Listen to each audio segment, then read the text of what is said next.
everything ebbs and flows. Civilization climbs, rises, and then it declines. You see. But if you look at it, and most people accept that, but most people accept the decline of a civilization based on modern time. 200 years, 300 years. Dealing with African history, from Pharaoh to Negro.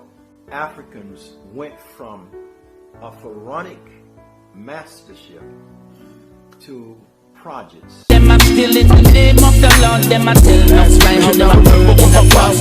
In the name of the Lord, they bring while the people in the ghetto still not. We probably in hell already. Our dumbasses not knowing. Everybody kissing ass to go to heaven ain't going. Put my soul on it. I'm fighting devil niggas daily. Plus the media be crucifying brother severely.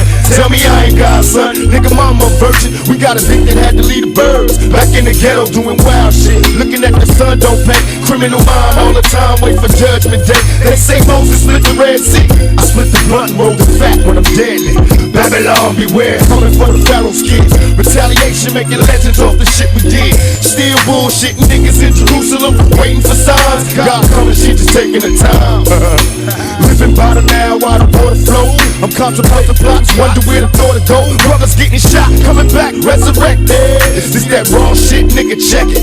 Raw shit. And I remember what my papa told me. Remember when my papa told me, blasphemy. But for them are still in the name of the Lord, them are still not fly how them are covered in the cloud. Using the name of the Lord in vain while the people in the ghetto feel no pain. The preacher want me buried wise, I know he a liar. Have you ever seen a crackhead? That's eternal fire. Why you got these kids' minds thinking that they evil? Why the preacher being wicked? You say honor God's people, should we cry when the Pope die?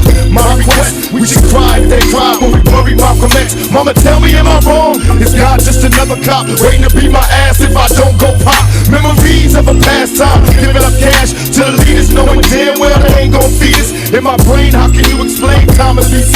It's hard enough to live now in these times of grief. They say Jesus is a kind man, but you should understand times in this crime land. My third nation, do what you gotta do, but know you gotta change. Try to find a way to make it out the game. I leave this and hope God can see my heart is pure. It's heaven, just another door. In April, I was fortunate to make the Hajj to Mecca and went back again in September to try and carry out my religious functions and requirements. But at the same time that I believe in that religion, I have to point out I'm also an American Negro. And I live in a society whose social system is based upon the castration of the black man, whose political system is based on castration of the black man, and whose economy is based upon the castration of the black man. A society which in 1964 has more subtle, deceptive, deceitful methods to make the rest of the world think that it's cleaning up its house, while at the same time the same things are happening to us in 1964 that happened in 1954, 1924, and in 1984. They came up with what they call a civil rights bill in 1964, supposedly to solve our problem, and after the bill was signed, 3 civil rights workers were murdered in cold blood. And the FBI head, Hoover, admits that they know who did it. They've known ever since it happened, and they've done nothing about it. Civil rights bill down the drain. No matter how many bills pass, black people in that country, where I'm from, still our lives are not worth 2 cents. And the government has shown its inability, or either its unwillingness, to do whatever is necessary to protect life and property where the black American is concerned.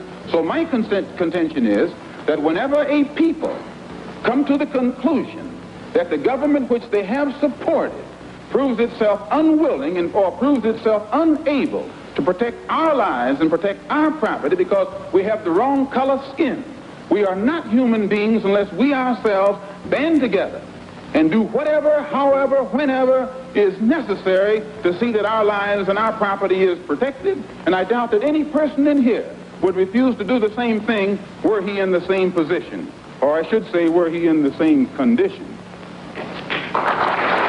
I'm speaking as a black man from America, which is a racist society. No matter how much you hear it talk about democracy, it's as racist as South Africa, or as racist as Portugal, or as racist as any other racialist society on this earth. The only difference between it and South Africa preaches separation and practices separation. America preaches integration and practices segregation. This is the only difference. They don't practice what they preach. Whereas South Africa preaches and practices the same thing. I have more respect for a man who lets me know where he stands, even if he's wrong, than the one who comes up like an angel and is nothing but a devil. The system of government that America has consists of committees. There are 16 senatorial committees that govern the country and 20 congressional committees. 10 of the 16 senatorial committees are in the hands of Southern racialist senators who are racialists. 13 of the 20, this was before the last election. I think it's even more so now.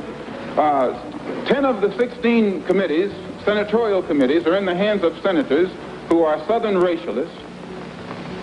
13 of the 20 congressional committees were in the hands of Southern congressmen who are racialists, which means out of the 36 committees that govern the foreign and domestic direction of that government, 23 are in the hands of Southern racialists, men who in no way believe in the equality of man, and men who do anything within their power to see that the black man never gets to the same seat or to the same level that they are on. The reason that these men from that area have that type of power is because America has a seniority system. And these who have that seniority have been there longer than anyone else because the black people in the areas where they live can't vote.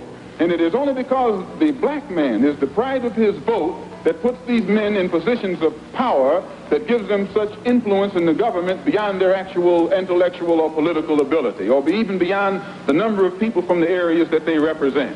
So we can see in that country that no matter what the federal government professes to be doing, the power of the federal government lies in these committees, and any time a black man or any kind of legislation is proposed to benefit the black man or give the black man his just due, we find that it's locked up in these committees right here. And when they let something through the committee, usually it is so chopped up and fixed up that by the time it becomes law, it's a law that can't be enforced. Well, another example is the Supreme Court desegregation decision that was handed down in 1954. This is a law.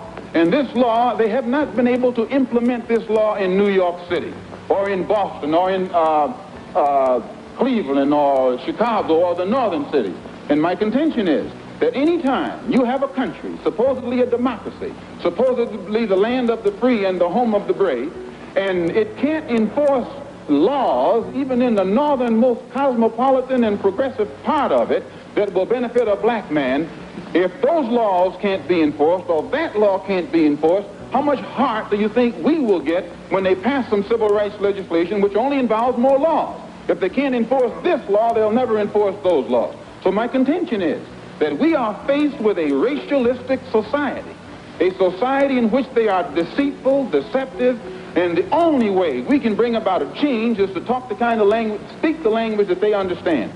The racialist never understands a peaceful language. The racialist never understands the nonviolent language. The racialist, he's spoken his language to us for 400 years. We have been the victim of his brutality. We are the ones who face his dogs that tear the flesh from our limbs, only because we want to enforce the Supreme Court decision. We are the ones who have our skulls crushed, not by the Ku Klux Klan, but by policemen, only because we want to enforce what they call the Supreme Court decision. We are the ones upon whom water hoses are turned with pressure so hard that it rips the clothes from our backs. Not men, but the clothes from the backs of women and children. You've seen it yourself.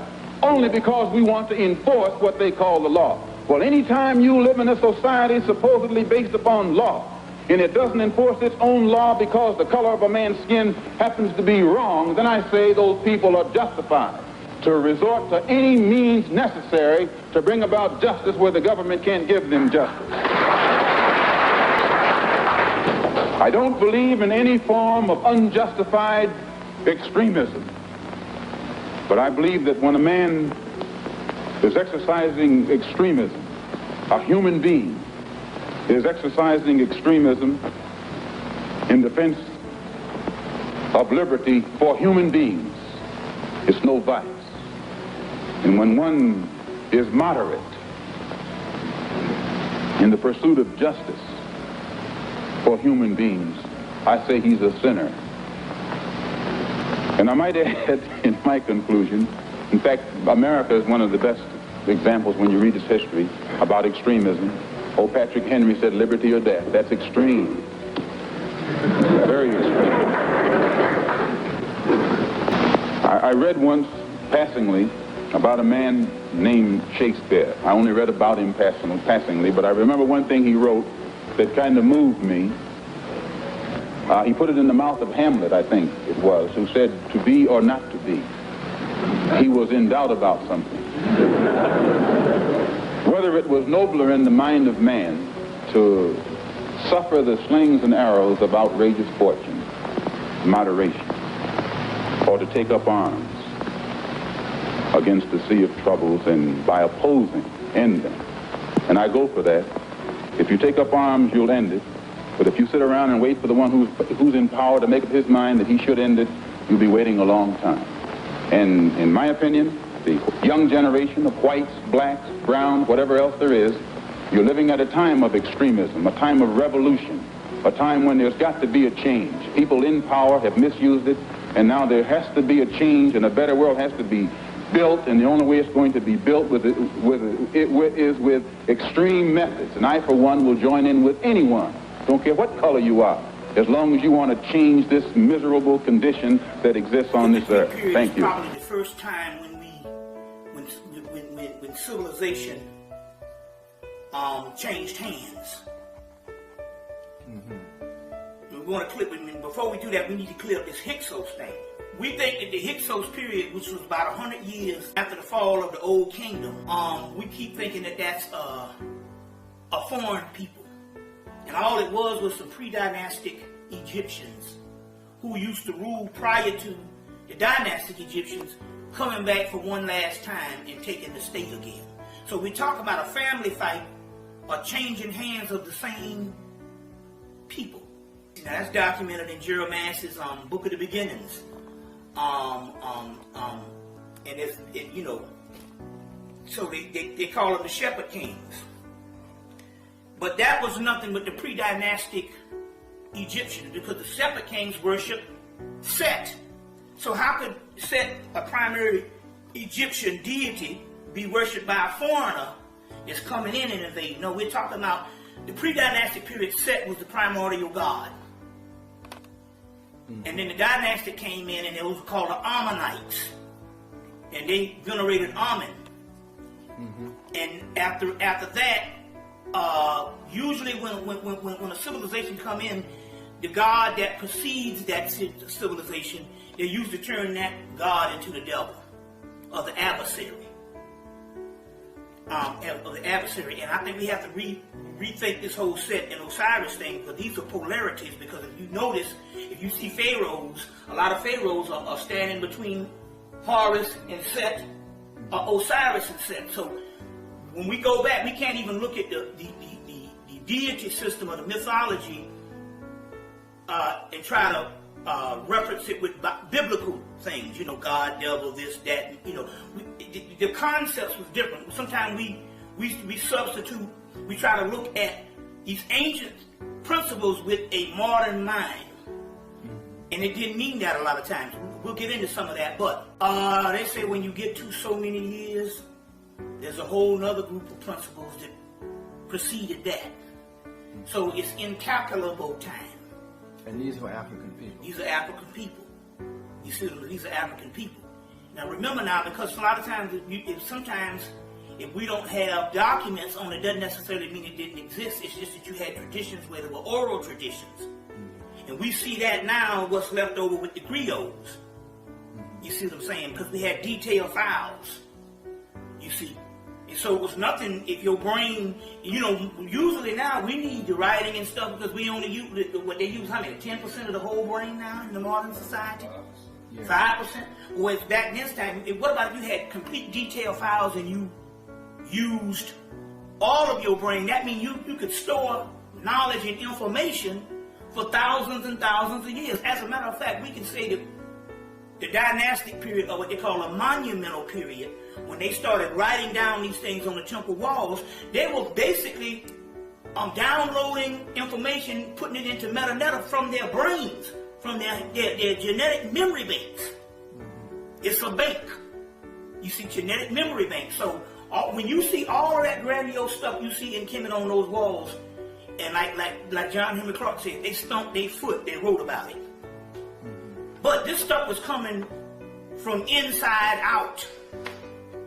You see, so when you're talking about history, when you're talking about history, we're talking about a phenomenal amount of time. Like, and so in so many words, when we have these concepts, a lot of people look at our history and think it's a tragedy. And they asked Dr. Ben this question back in 1991. Well, if we were so great, why did we fall?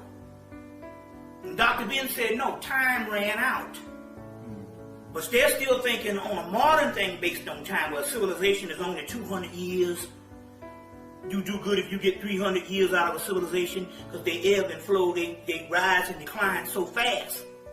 But if you understand that the ancient Egyptians say that we got 10,000 years of, this is Manetho's history, of 10,000 years of dynastic and pre-dynastic rule.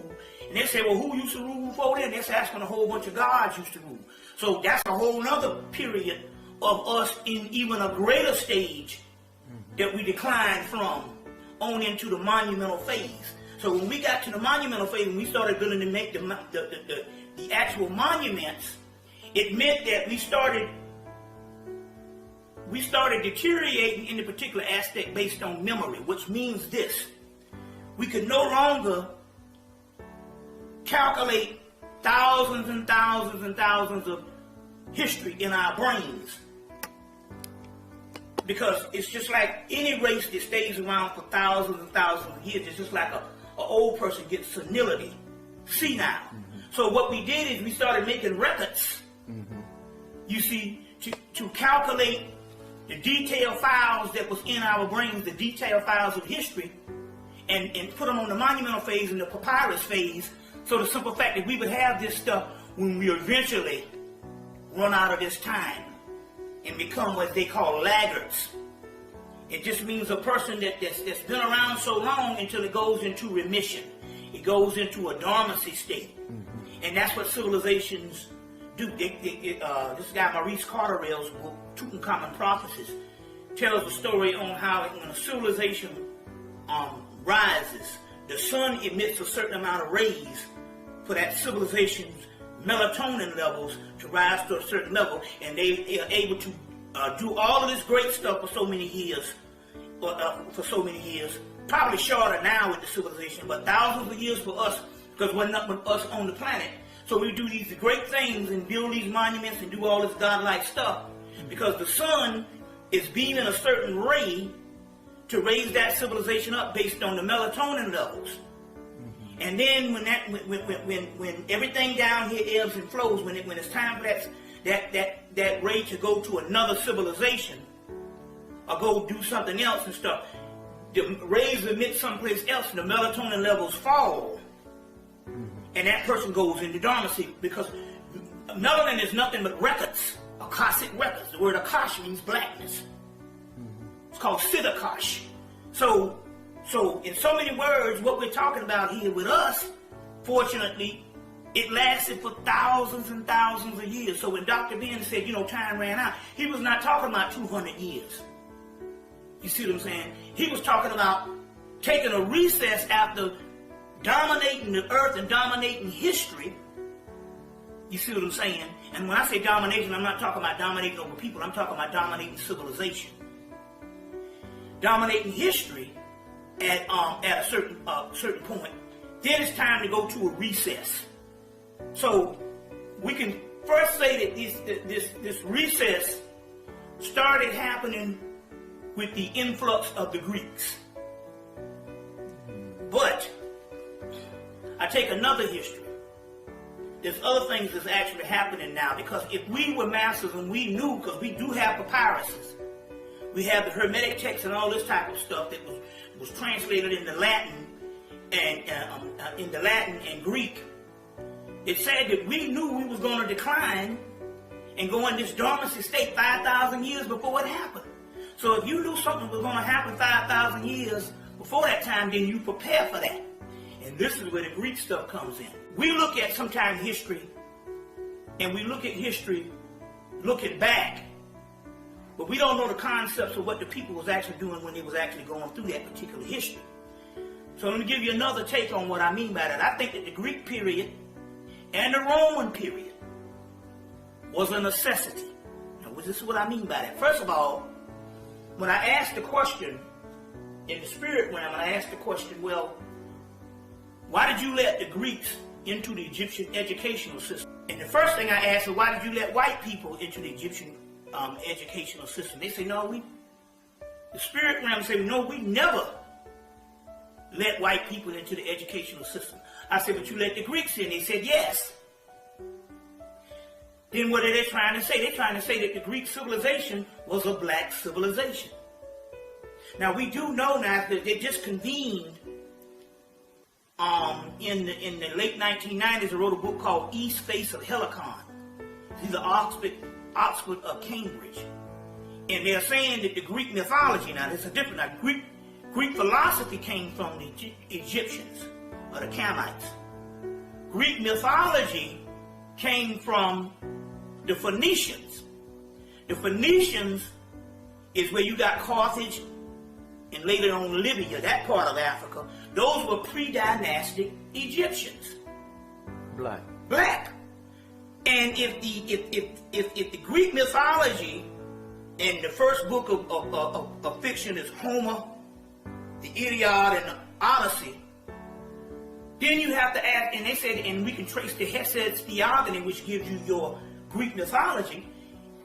And the people at Oxford University in 1999 or 1998 concluded that this stuff origins comes from the Phoenician, which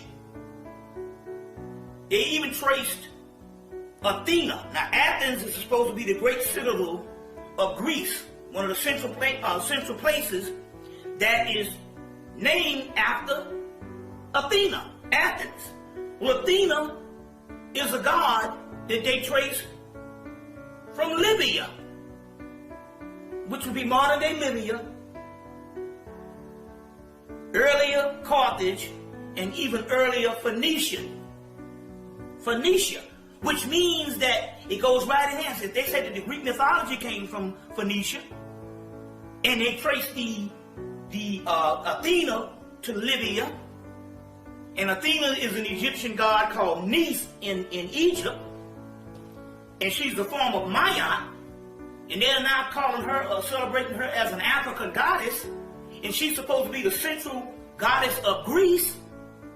It meant that the civilization of Greek had to be a Phoenician civilization, up until the point that they entered Egypt by the time that the Ptolemy period. Yes.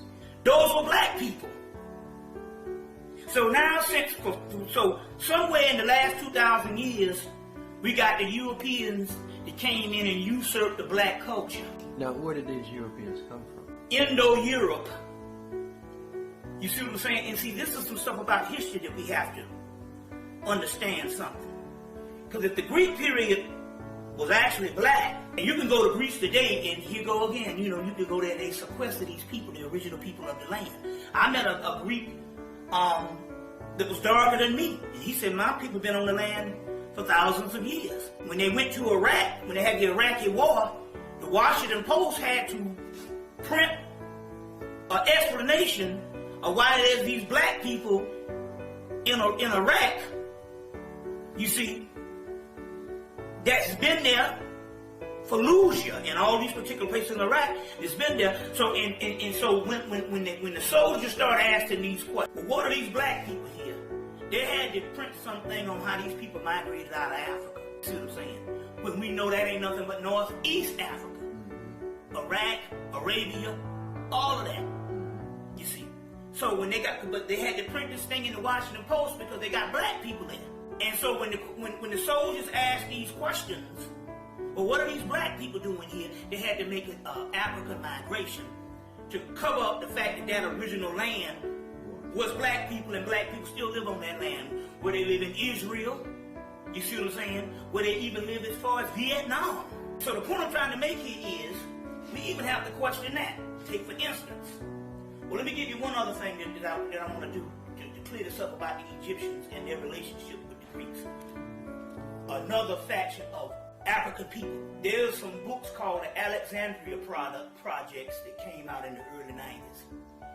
And so what they wanted to do is they said, well, we want to try to get as much stuff that we know that we benefited from the Library of Alexandria.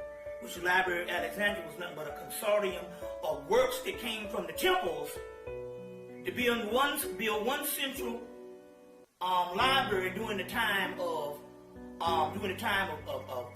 Cleopatra and the time of the whole Greek thing. They convened and had these conferences, and they had these books that came out, these Alexandria product books that came out, and they mentioned something in there.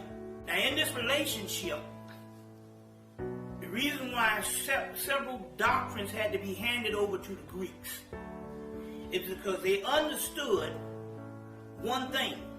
They understood that hieroglyphics or metaneta was going to be a dead language for close to 2,000 years, for over 2,000 years. Understanding these priests, understanding this stuff was going to be a dead language, they had to give certain things to the cultures that would be later cultures, that these later cultures would give the information that will fall in the hands of younger cultures, even younger cultures than the later cultures. So the Egyptian priests understood we have to further this particular information, which eventually went to the Moors. So let me go back to this so you can understand this. In this Alexandrian conference that they had, they came up with the truth in the early 1990s. They said that a 100-year period of Greek rule, 1 to 200 year period, mostly about 100 years, they did one thing. They literally translated metaneta, or hieroglyphics, at the Temple of Dendera, the Temple of Isis, Temple of Esna, a Temple of Komombo, and some Ptolemy temples, and the Library of Alexandria. The Egyptian priests. Now, how can a Greek person, how can a person from another culture know what the Canaanites are thinking if it's not their language? In order for this stuff to be translated and transferred to the Greeks, it was the Egyptian priests. So for a 100-year period at these particular temples and at the Library of Alexandria, what they did is they translated the metaneta principles, doctrines, and all of the knowledge, a great deal of it, because part of it burned, the Library of Alexandria burnt down twice. Central pieces they had to get off of the mainland of Kemet, and they translated metaneta into Greek, Latin, Aramaic, Arabic, Amharic, and all of the central Hebrew, all of the central languages that would be the later day languages that will go out for the future. So that entire area, they translated, the Egyptian priests for 100 years, they translated these particular texts because they understood that metaneta wouldn't survive. You see what I'm saying? And so even the people at the Alexandrian conferences that knew this admitted this in the 1990s. Now even Walter Williams said that a lot of the cultures around there, they had a language they can speak, but they didn't have scripts. So Latin was created so they would go to Kemet, which was the central place of education. And these cultures would travel to Kemet. And they would say, well listen, here's a script that's going to go along with your language. The Egyptian priests created scripts which would be Latin, Greek, Hebrew, or what have you, they created scripts for the central people around that area. Arabic, you see, Arabic.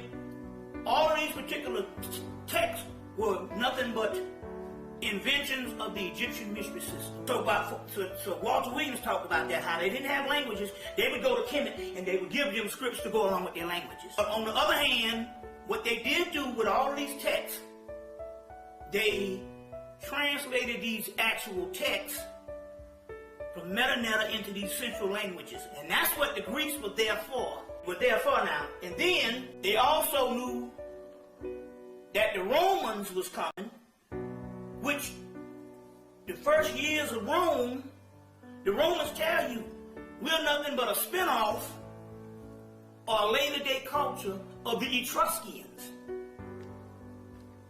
Now we got statues of the Etruscans look like Isaac Hayes. And Etruscans was a matriarchal culture. Huh? So even that, you see, you know it's a black culture. The Romans, so what we see as central Greek stuff was intentionally given to the Greeks by the Egyptian priests by translating the stuff into Greek and also into Latin. Then the Romans came in, which was a culture that the original Romans were black people, pretty much like Dr. Asa Hilliard said, and a lot of these scholars, if we was to transport ourselves back to ancient Rome, just like if you go downtown Manhattan, you will see most of the people you would see would be white. But if you go to Harlem, most of the people you see is black. Ancient Rome used to look like Harlem because the culture was so old and it had ruled for so well, they had been a part of civilization so old, black people, Africans, until the central people that you would actually see would be a sea of blackness. So when you see these epic movies that they have, and you see one or two black people in the crowd of a whole sea of white people, in Ben-Hur and all these types of Roman movies, Spartacus and different things like that, if you was to actually go back to that particular time, it would be groups of white people, patches of Europeans that migrated into a central black culture. Or you would have a group of people that came together as a Roman Senate and dominated and started ruling over a wide body of people. So it would be like South Africa. Central, the masses of the people are black, but they got these rulers that migrated in. Pictures of Roman families that's black. To this day, if you go to Rome, they got nappy hair. You see what I'm saying? You see? How then was the culture of the Romans so different from that of their predecessors if they were still black people, Egyptian people? Okay, it's culture and you know the culture. Now remember, some of this culture started. It wasn't the central people of the land that was running it. It was these usurpers, just like you would have in South Africa, that had come in. You see what I'm saying? That had come in and started imposing things. Now let me give you an example. They talk about Roman genius, and they did this, the bathhouses and the aqueducts and all of this kind of thing. They said they basically, the Romans benefited from when they would go into places in Africa and around the ancient world and take slaves, and those slaves would take their technology, they bring them back and they would use their technology to build Rome. So even from the buildings and from anything they did, it wasn't the actual Roman people that did this. This was the people that they colonized. You see, or extrapolated. And these geniuses around the ancient world would come in and build the Roman engineering. See, the Romans didn't do nothing, but it was just a small body of people that didn't know how to do but one thing: kill people and have people being killed for recreation in the Colosseum. Acquiesce certain material that they had gotten from the ancient people. So a classic story was that they were dominating the Hebrew people, and at that time Hebrew people were black people. The white Jew didn't come into the picture until Spain. He was converted into Judaism. So the ones that were nothing but were nothing but Upper Egypt, Lower Egypt, which is Upper Egypt, and Upper Egypt is Lower Egypt. You see what I'm saying? So they call the bottom part of Egypt, going into Ethiopia, that was called Upper Egypt. The top part of Egypt they call Lower Egypt. Lower Egyptians later on became your Hebrews. So we still talking about a branch of Egyptian family. Because even in Hebrew mythology or Hebrew lore, they say that Mizraim is Egypt, and that's one of the tribes of Egypt, tribes of Israel. Then you get the word Israel, Isis, Ra, and El, or Al, because one of the names for Horus is Al. So Israel is Isis, Ra, and El, because Ra is also interchangeable as a form of Osiris, because Osiris is the hidden god. When you get the word Amen Ra, Amen means hidden. So Isis, Ra, and Al, son, Horus, Israel. You see what I'm saying? What we're talking about now, just other branches of our family, whether it's Phoenician, whether it's all of this type of stuff, whether it's Sumerian, we talking about nothing that was not black. Everything was black. Now, in dealing with this, when the Romans was ruling over Israel, parts of Israel in Palestine, Jerusalem, or what have you, at that time, in order for the people at that time, so they talked about the Roman Senate and the Greeks and the Romans, the birthplace of democracy. But all those are later concepts, and those are concepts that was given by the Senate. But the actual people of that land, if you didn't have a central religion or a central system of spirituality, the people would rebel. So what happened was they had these Hebrews in the area that had a proud tradition of whatever they was into based on their religion. So the Roman citizens was going, look, we favor them because these people have a central way of worship, a central way of life based on their religion or based on their system of spirituality. At that particular time, the Roman mythology of Romulus and Remus had fallen into disrepair because the Roman emperors was telling everybody that they were the gods. So you worship Caesar. So as a result, after a couple of 100 years, the actual central theme of mythology started falling into disrepair. And they knew that the Roman people would start to rebel. But then they started seeing the Roman people gravitating to around a new offspring of Hebrewism at that particular time, which was early Christianity, which is different from the Christianity that the Romans did. I'll tell you that in a minute.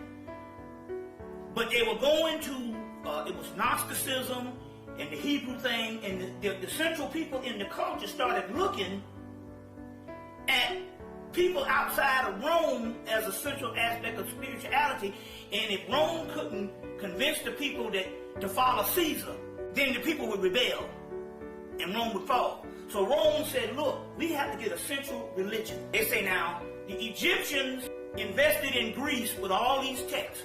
We took over Greece, so now we own all of the texts. So what they did was, they knew that some of the things that the early Christians and the early Hebrews was dealing with wasn't nothing but Egyptian mythology and Egyptian science anyway, and they owned all of those particular texts. And they got together with a series of conferences and put together what we call the Central Christianity. Now, the only thing was the Central Christianity had a deeper discipline that the Hebrews and those particular early Gnostics and stuff went by.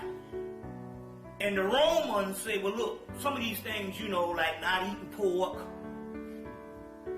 or not being able to drink, or certain things. And some of these disciplines, they say, well, look, we will put in a new religion to accommodate the Romans who was used to gluttony. See, same thing happened in the period of when they was trying to get the European, after the Romans usurped the Christianity and tried to get the Europeans to follow Christianity. The Europeans said, well, look, we'll follow Christianity, but we got to take our festivals and our different practices. You got to incorporate them into Christianity. So all these winter solstice and these festivals later on became Christianity, Christmas, and some of these festivals that the Europeans had around that time, they just usurped them and put them into the Christian holidays, made them into Christian holidays. But if you trace them back, if you trace them back, you will see that they were pagan in that particular way, which was some of these festivals. Right. So as a result, Rome had to make a central religion of the state, but they had to make a religion that can accommodate the masses of Rome. Just like now, it's easier to be a Christian than a Muslim, or either a Hebrew, or the Jewish thing later on. Why? Because Christianity, you get to do certain things. Basically, you can do the hell you want as long as you ask the Lord to forgive you. And that accommodates. That's why we ask the question, well, if you don't even supposed to eat pork, why do Christians eat pork? Because they said that what the Romans, it goes all the way back to Rome, what the Romans did for the Roman citizens, and they said it was also the Pauline doctrine. Paul was a Roman citizen. Paul was also an agent for Rome. Right. So he fashioned a Christianity without the strict doctrines so that the Roman people could acquiesce, see what I'm saying? And that's what central Christianity is about, is something that is designed for Roman consumption and later on European consumption. Right. You see what I'm saying? European consumption. Because the African way of it, you start getting into ways of life. Certain things you don't create. And we see this when we see the Christianity. We even see this when we see Judaism, which is ancient, is spin off of ancient Hebrew. It's just that we don't know what them Jews do, but they got all these strict rules and stuff. Well, stuff gotta be kosher. You see what I'm saying? We don't eat no shellfish. You see, so different things like that. But the Romans, they made it so, hey, it could be a party. We can go to the party with this. You see, now going back to the... Let me ask you though, when they were killing Christians, right? These were black people they were killing. There were black people they was killing, and these were the people that they was usurping their religion from. See, they was killing the ones that said, no, it's just like this. They say, look, we trying to take this religion, but if we got some people that's got practices that's different than the Romans, we got to take them out if we going to make this religion central and conducive to us. But the ones that they were killing was the original Christians. They're saying that the original Christianity don't even resemble the Christianity that we have now, because original Christianity was a spin-off from the Hebrew aspect, which had a lot of codes and laws. You see what I'm saying? So those sects that they were killing, it wasn't they were killing Romans, or they were killing people that had the same faith. No, they was trying to cover up the fact that there was groups of people that had another indigenous way of worshiping. And they had to get rid of this because the Pauline doctrines had much more what you call a pseudo type of practices that the Roman people could get with. You got to realize, we're talking about people that used to go to Colosseums just to see black people getting killed. We're talking about people like Caligula, with all kind of perverted sex acts and stuff like that. Just wrote on these texts. There's a text in French called Abduction Extraordinaire. Never was translated into English, but it says that it talks about these people. He said these people that live in Europe with these mountains, that their way of communication is not a clear one because they're always grumbling. Because they were saying they even had to be taught how to talk, how to speak. Count Varney talked about that in Ruins of Empire. But in this Egyptian text, they said that these people are always grumbling. They have a reprehensible sex act, which means, whatever got a hold, it don't matter. They can even fuck animals. These are the Egyptian texts. They're over in France and stuff. I was lucky to own one of these because there was a book came out called Set, the God of Confusion by T.H. Valdi. It's in most libraries. It's in most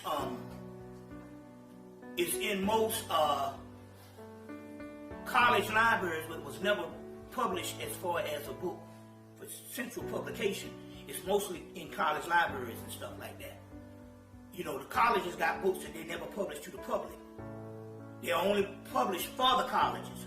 And this book, Set the God of Confusion, they actually have these texts from France in there, where they talk about these people, you know, they say these people do not announce the day of battle. So you have to understand what they're trying to say. They say these people here are unfair. You see, if you have a disagreement, you're all going to come together and you're going to disagree, have the right to disagree. These people here will kill you without you even knowing that you had a problem with them, or they had a problem with you. So it goes into all, these texts are trying to say in the Egyptian terms. And these texts may be about 3,000-4,000 years old. And what they were trying to say, they was looking at the Europeans and all, you know what I'm saying?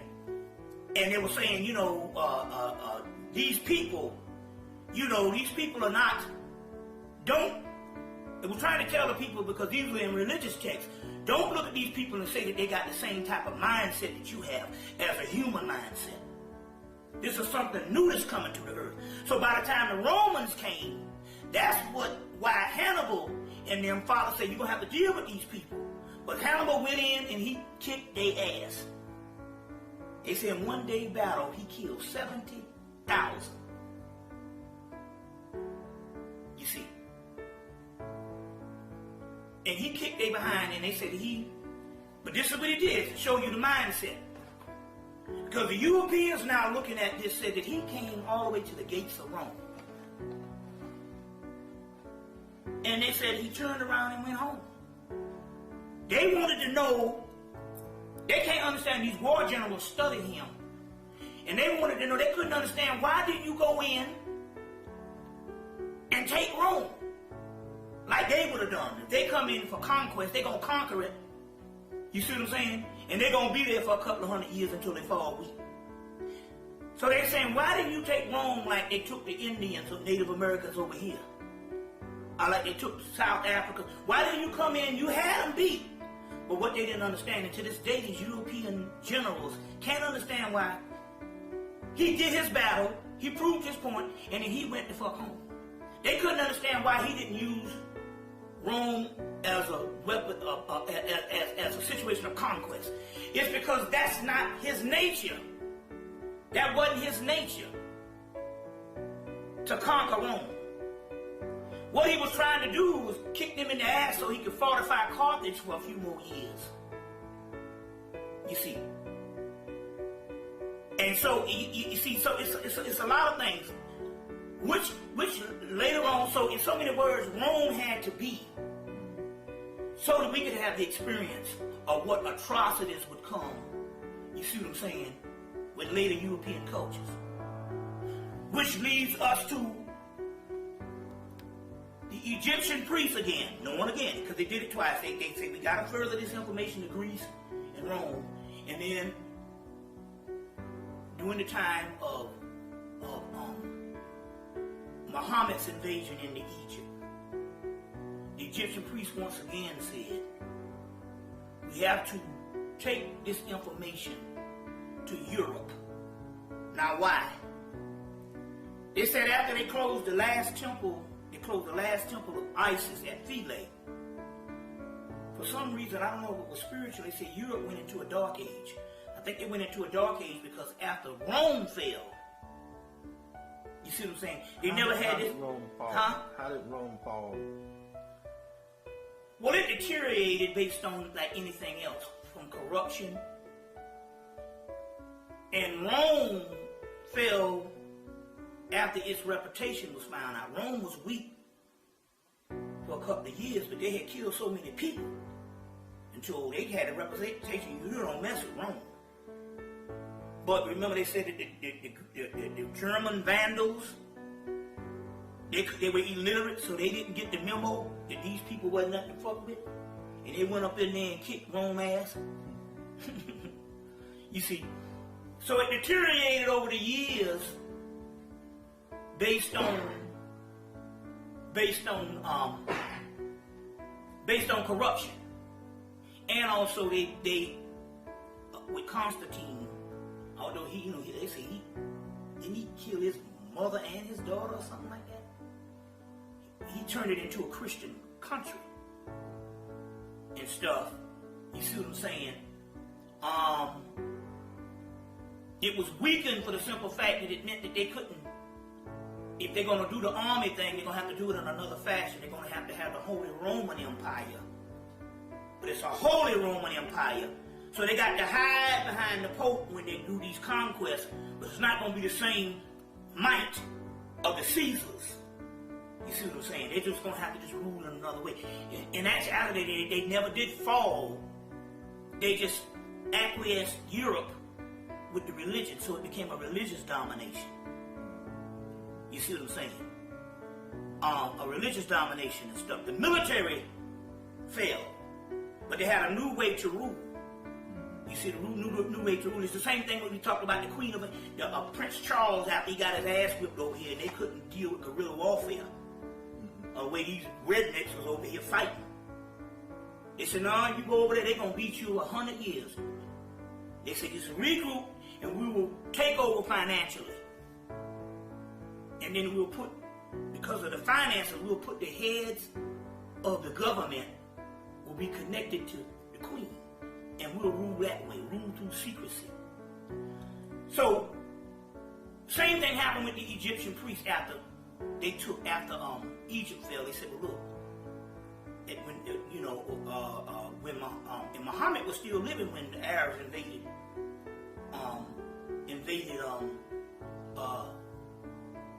Egypt. If there was a Muhammad, it could have just been a central priesthood. Because we know Bilal, come to find out, he was the one who wrote the Quran, because if there was a historical Muhammad, he couldn't read or write till the day he died. You see? He couldn't read or write till the day he died, and we knew it was some type of Ethiopian priesthood just by the central surah of the star, where they mention Sirius in the Quran. You see, the moon, Tahuti, the cow, Hathor. You see, these different things that they did means that this was a part of a mystery system. You see, and in this particular case, it probably was an Ethiopian Cushite mystery system, because we know Arabia was a part of Cush. We know it had to be a Cushite mystery system based on the first 5 books of Moses. You see, it's not a central Egyptian theme. It's just the third coming of Judeo-Christian. You see, but in that particular case, by that time of them, Ethiopia had usurped the whole Hebrew thing and parts of Coptic Christianity. So we know who put this thing together. You see what I'm saying? It wasn't translated from Gabriel, but then again, Gabriel could have been a priesthood. But in so many words, after they came and dominated and took over Egypt, the Egyptian priest said, look, Islam is a new conquest tool. You see, to centrally bring Islam into play, they had to fight at Mecca and Medina. And it was a kick-ass machine. So they say this is the same kick-ass machine that conquered Egypt. So what we can do, these Egyptian priests, is we can go under the banner of Islam, take all these sacred texts, and go into Europe, and Islam will be a conquest thing, but the religion would be a mystery system. You see, so all these ancient Egyptian texts and all this ancient stuff that was translated, so here go again, here's another translation point. They took meta, they took Greek, they took Coptic, they took Latin. Remember now, the Egyptian priests had already translated stuff into Latin and translated stuff into Greece. Coptic is later day Egyptian. You got Hebrew. But these Egyptian priests are the authors of all these languages and all these texts. So what they did is they went to Turkey, Baghdad, Salamanca, Spain, and then they translated the Greek, the Latin, the Coptic, the Metanetta into Arabic. And then they used it as a central force to open up the 16 universities in Europe to teach the European. They stayed there close to 800 years. Then whatever they brought to Europe, the European preserved. They had these conferences. They had a conference at Toledo. You get Toledo, Ohio, comes from Toledo, Spain. And from those conferences of Toledo, and this is after the, either right before the expulsion of the Moors in 1492 or right after, they had these conferences of all these texts that the Moors had brought up from Egypt and brought up from around the central ancient world and gave to the Europeans for 800 years, close to 800 years. So they took these texts and they had these periods. They call them Renaissance periods. Now, so what they did is they had these conferences and they had these festivals or conferences or these Renaissance periods in a place called Toledo. And from Toledo, with all those texts and stuff from Toledo, Spain, Cambridge, Oxford, and those early universities around Europe opened from the stuff that they preserved from the Moors. Then, after 1492, and a little bit, a couple of years later, they start having the Renaissance period in Italy. Now remember that this is very key, because you'll hear these white people talk about the Renaissance periods. And they'll talk about things and all this learning and all this stuff.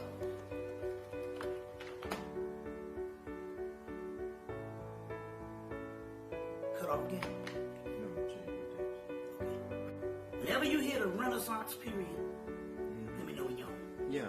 Whenever you hear the Renaissance period in Italy, that was nothing but them acquiescing the Moorish doctrines. Talk about that for a while. They talk about these Renaissance periods and they talk about all this great learning and stuff that happened with the Renaissance stuff, from music to art to philosophical points of view. It would be the mindset of the European coming from out of the Middle Ages. They talk about the Renaissance period. And all the Renaissance period is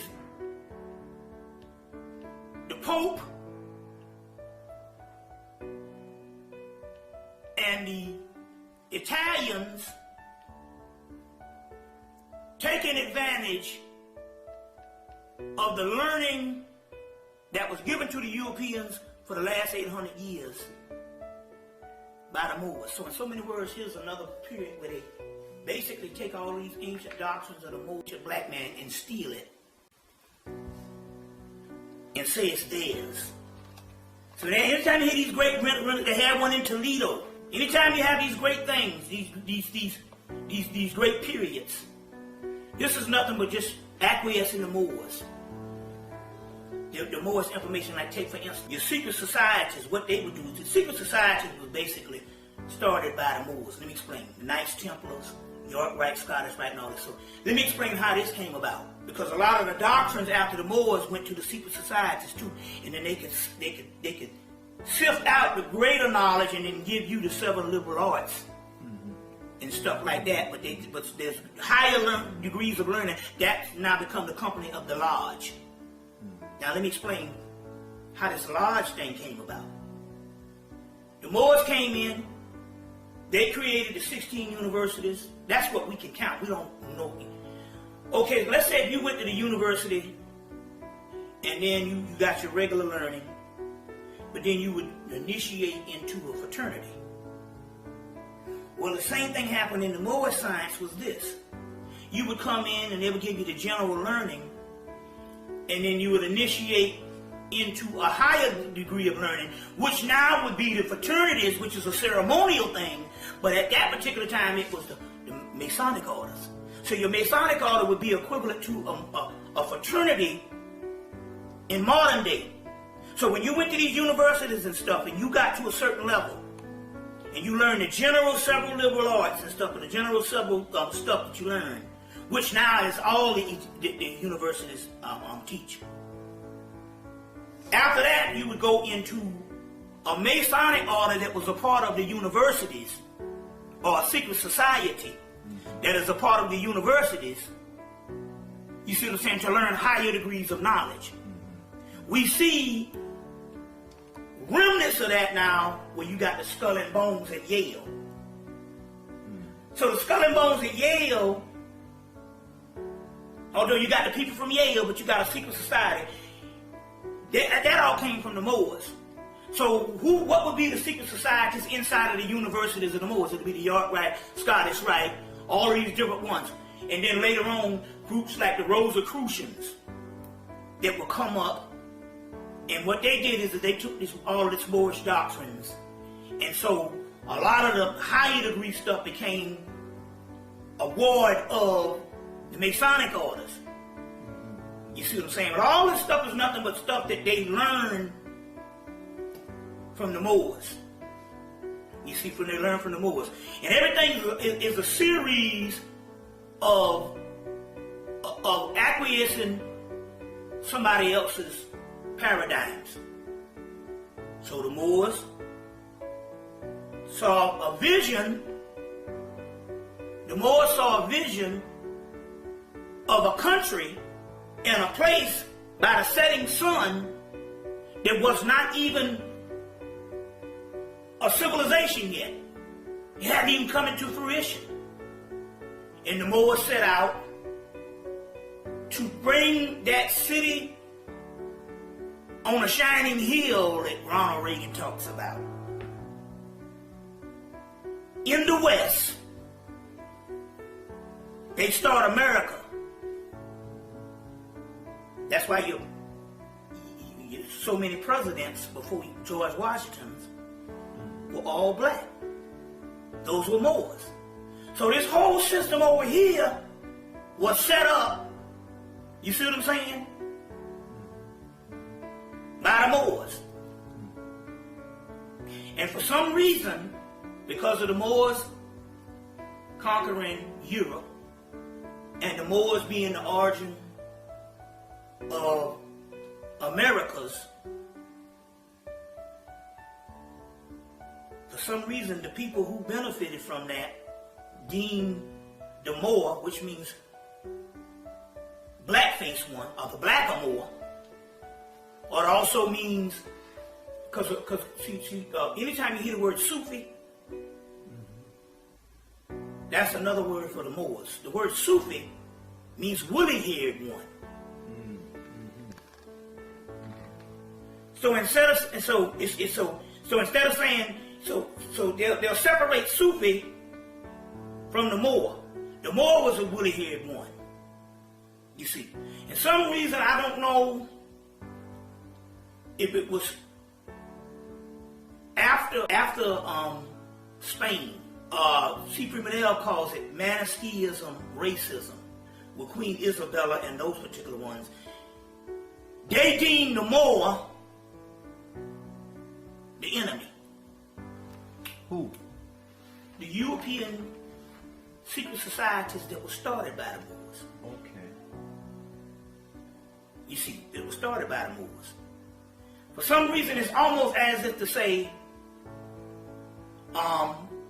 because you are our teacher, you have to be our enemy. Is this why during initiation They come in, talk about like Dr. Ben said, when the white Masons or the white secret societies, what they do is whenever their initiates or their neophytes cross over into the initiated, the first thing they do is bring a black man in from wherever, blindfolded, and say, "This is your father. always hold him down. Why? They know that civilization originated with us. They know that they are the latter part of that. For some reason, they feel that the only way they can rule is to keep the initiators of civilization down. It's some sick, demented way of thinking. It's a fear, xenophobia. This particular fear, we got to coin a new term for it. It's not the fear of a... Xenophobia is the fear of a person that's unlike you. Different cultures or what have you. We got to coin a new phrase that has to be into the lexicon. And that is a word that will say, you fear a person that you deem is greater than you. That is correct. That's the difference here. Yeah. They fear us, and they say that we are the enemies not because we are different. We are the enemies because we are the initiators of civilization, and we gave them all that they have. You see, if you build a TV, you build an airplane, you build anything, the blueprints on what you might later day come to build these things, you got the technology from earlier people. Now you might expound upon it to the point where it's useful to the time you're living in, but nevertheless you were not the authors of the blueprint. You were not the master builder. We are the master builders. So you have a fear of our greatness. Yes. And because you fear our greatness, you say, we always have to be an enemy because they figure our rise is their fall. Correct. You see. So they feel that they can be around as long as they want to, as long as we don't rise. And what they don't realize, here it goes again. They are thinking that we're going to do to them like they do to us, because they think that humans think like them. No. You see what I'm saying? Your mother and your father, just like our mothers and fathers, would not treat us the same way as a child would treat somebody. You see. And basically, they're incapable of love. Now, I'm not talking about a sensation, because that word is thrown around a lot. You see, I'm not talking about the way somebody make you feel, and you basically react based on this person giving you a chemical reaction and make you feel a certain way. No, we're talking about reacting based on the way you feel about somebody. It's different. See, if you only reply to me based on the way I make you feel, you see what I'm saying? That's selfish. And it's selfish because you don't know how to feel about somebody, even the fact that they never made you feel a certain way. You understand what I'm saying? Mm-hmm. You know, so it's the same, so it's this thing, it's this fear that they feel that the society that they're going to be in has to be based on keeping the architects down. Number one, you got to keep them down because you stole every damn thing from them. Just for that to come out, you see what I'm saying, would make you feel inferior. Now, we're thinking like them. We wouldn't think that you're inferior if you inherited a civilization that we put together, but you think that you're inferior. You see what I'm saying? If you told the people, no, they're the architects of this thing. So it's some psychological sick and twisted stuff. You see what I'm saying? But nevertheless, what we have a problem with is understanding people's thoughts, people's mentalities, people's temperament. You see what I'm saying? And we as black people get caught up in that because we think that they think like us. Yeah. You know, all this stuff had to be in the particular aspect because, let me give you, you said, well, why does this have to be this way? Well, look, let's just take the Moors. Because some people say, well, you know, we might have had another history if the Moors didn't go into Spain and go into Europe and educate them. Well, let's look at it this way. Now, we knew we were going into a state of dormancy, going to sleep. Civilization was going to go out of our hands. Based on just age, based on, like Dr. Ben said, time just ran out. Seasons. If we knew this, wouldn't you rather, and you knew a younger, savage people going to take over, wouldn't you try to want to educate them? So whenever you start to wake up out of your dormancy, you would have some sense of education and some sense of civilization. It's not the perfect. It's only a shadow of what we did. But can you imagine what would happen if you didn't educate him at all? And you came out of your dormancy and he's taking over the world. You see what I'm saying? In barbarism. So we knew if we didn't educate them, you see, then when we did start to wake up, we wouldn't even have a pseudo-education. We wouldn't have anything. If we just get back a part of what we gave them, there's things in us that we can preserve. You see what I'm saying? And be at a better position. Yep. We can look at the white man and say he came from the caves and preserved some stuff from us and started ruling. We gotta have something so we were advanced enough to see the future, know that we had to do certain things. Because if we didn't give these children this, when we did wake up from out of our dormancy, we wouldn't have nothing. Look how bad it is when we woke up. Yeah. Can you imagine if he didn't get shit? So, our pyramid, from the pyramids, from the Pharaohs to Negroes, you understand? Yeah. In so many words, it's not necessarily a tragedy, as it is a process. Now, going back to a timeline, if you rule for thousands and thousands and thousands of years, what transpired in the last 2,000 years is a recess.